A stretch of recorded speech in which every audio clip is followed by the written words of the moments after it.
ডাঙৰীয়া আৰু আজি BTC পৰিষদীয় নিৰ্বাচনৰ বৰ্তমান আমাৰ যি শুক্লাই চেৰফাং পাৰিষদীয় সমষ্টি এই শুক্লাই পাৰিষদীয় সমষ্টিত আমাৰ পূৰ্বৰ কাৰ্যবাহী আমাৰ সদস্য ৰণেন নাৰ্জাৰীক আমি ভাৰতীয় জনতা পাৰ্টীৰ প্ৰাৰ্থিত্ব প্ৰক্ষেপ কৰিছোঁ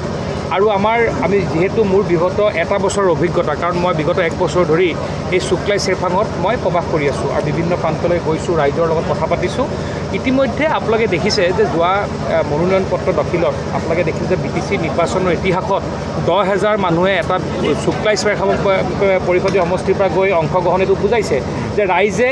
ভোট দি ইতিমধ্যে জিকাই থৈছে খালি আমি আনুষ্ঠানিকতা বাকী আছে মই আপোনালোকক আজি ক'লোঁ অহা 22 তাৰিখে ভাৰতীয় জনতা পাৰ্টী আমাৰ প্ৰাৰ্থী ৰণেন নাৰ্জাৰীক বিপুল ভোটত শুক্লাই চেৰফাংবাসী ৰাইজে আমাৰ সকলো জাতি জনগোষ্ঠীৰ লোকে বিপুল ভোটত ভোট প্ৰদান কৰি আমাক জয়যুক্ত কৰিব এইটো আমি নিশ্চিত কিয়নো ইয়াৰ আগৰবাৰ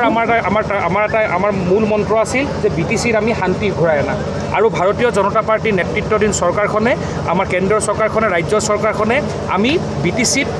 স্থায়ী শান্তি ঘূৰাই নিবলৈ সক্ষম হৈছোঁ আৰু আপোনালোকে জানে যে শান্তি ঘূৰি অহাৰ লগে লগে এইবাৰ আমাৰ মূল মন্ত্ৰ হৈছে যে আমি BTCক আমি অসমৰ ভিন্ন প্ৰান্তৰ দৰে BTCক আমি উন্নয়নমূলক আমাৰ যিসমূহ কাম আছে আমি কেনেকৈ আমাৰ ল'ৰা ছোৱালীক আমি কেনেকৈ কৰ্মসংস্থাপন প্ৰদান কৰিব পাৰোঁ ৰাস্তা ঘাট নিৰ্মাণ কৰিব পাৰোঁ তাৰ কাৰণে আমি কাম কৰিব লাগিব আৰু মোৰ বিশ্বাস যে ভাৰতীয় জনতা পাৰ্টীৰ এইবাৰ নেতৃত্বত BTCত চৰকাৰ গঠন কৰিব আৰু মই ইতিমধ্যে আপোনালোকে শুনিছে যে এইবাৰ নিৰ্বাচন আমি কাৰোবাক সমালোচনা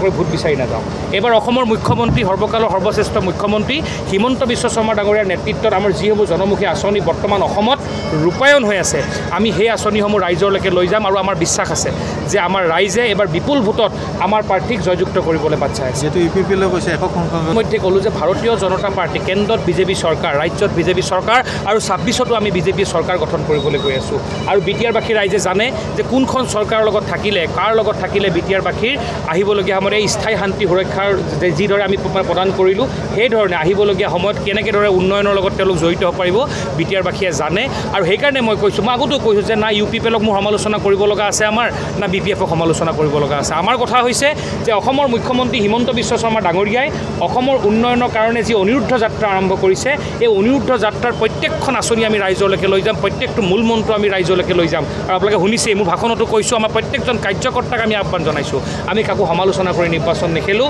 এইবাৰ আমি আলোচনা আৰু ৰাইজৰ ওচৰলৈ আমাৰ উন্নয়নমূলক যি আমি যোৱা 9টা বছৰ